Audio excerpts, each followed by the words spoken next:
Hello and welcome back to another number one news lesson in English, where I teach you English by reading a news article.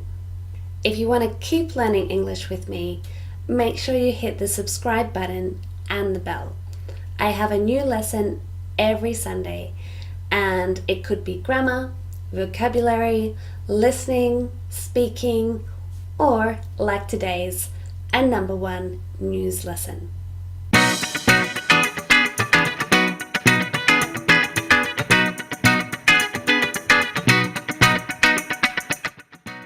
Today's story is from an Australian news website from this year.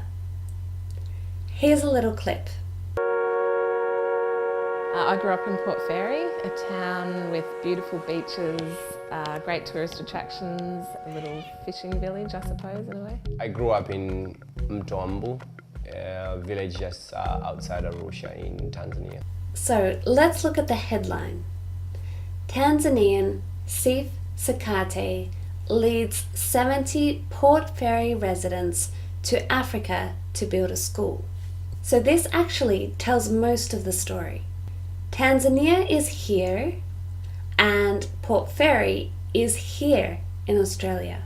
Residents means people who live in a place. In this case, Port Fairy.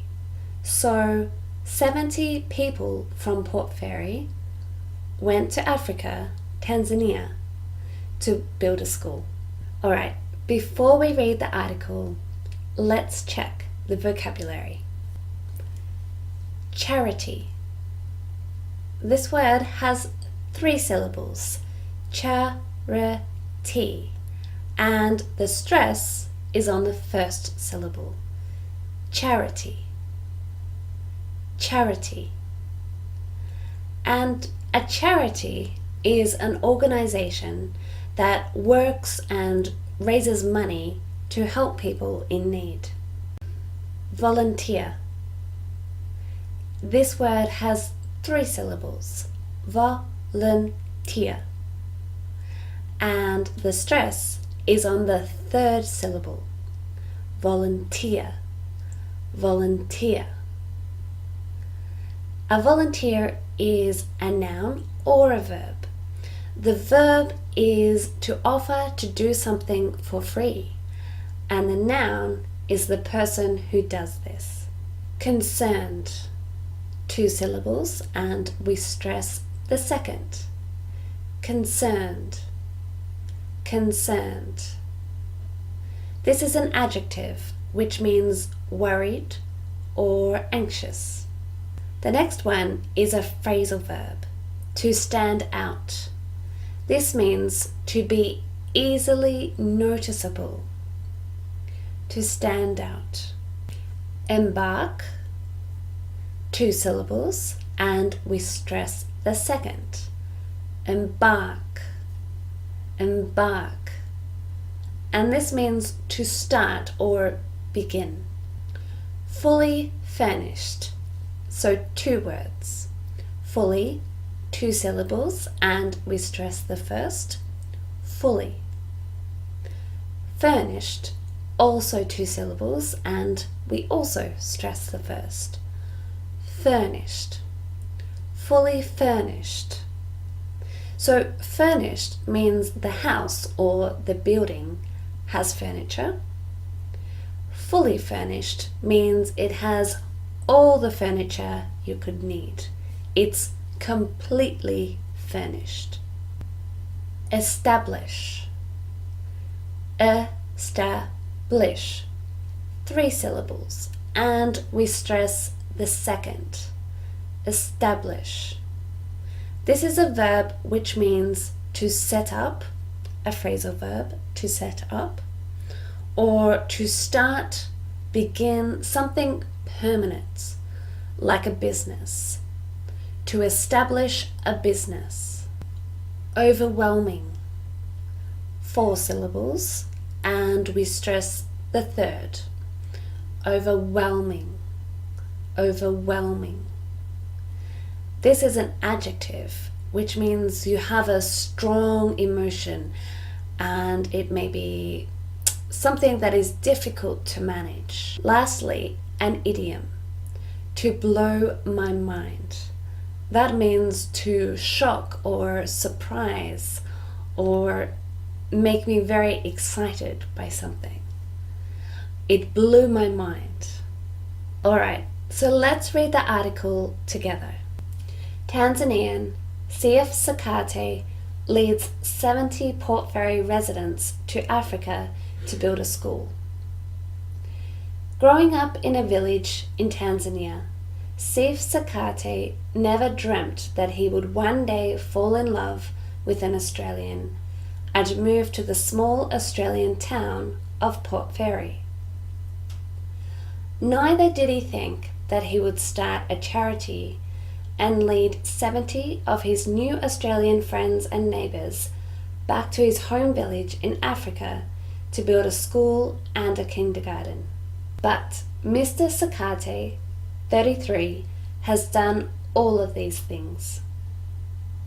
Mr. Sakate moved to Port Fairy with his Australian partner, Catherine Ryan, who is from the town. The couple met and fell in love when she was volunteering at his home village in Tanzania.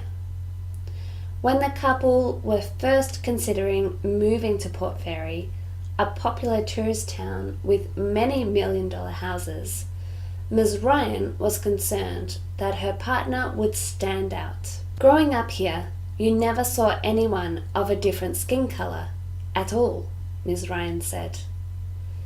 Mr. Sakate did stand out.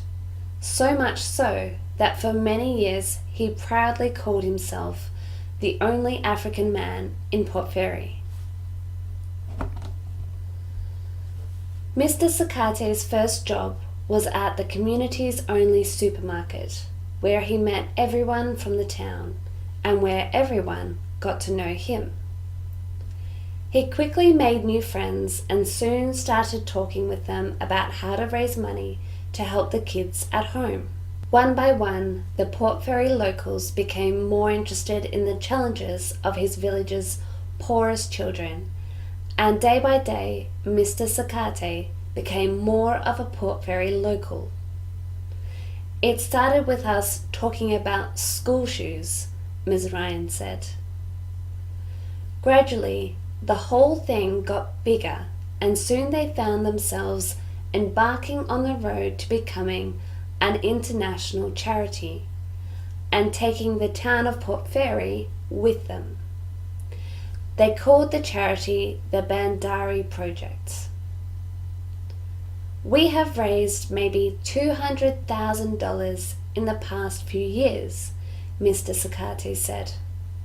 The Bandari Project aims to give people skills and education rather than money. A new kindergarten and playground have been built together, with a school for 60 students in 3 fully furnished, bright classrooms. They have also established a women's sewing class that aims to give employment skills to the large number of unemployed single mothers in the village. Ms. Ryan finds the support of her hometown for her partner's village overwhelming. It sort of blows my mind a little bit, she said. There's something special about Port Fairy, Mr. Sakate said. Please tell me what you think about this story in the comments below. I have made some questions to check your understanding of this article, so I'll put a link in the description box to take you over to the website where you can answer some questions. Thank you very much for watching, and I hope you enjoyed this lesson. If you did, make sure to subscribe so that you know when the next lesson is coming. I'd love to see you there. And here are 2 other videos that I think you will like. See you next time. Bye!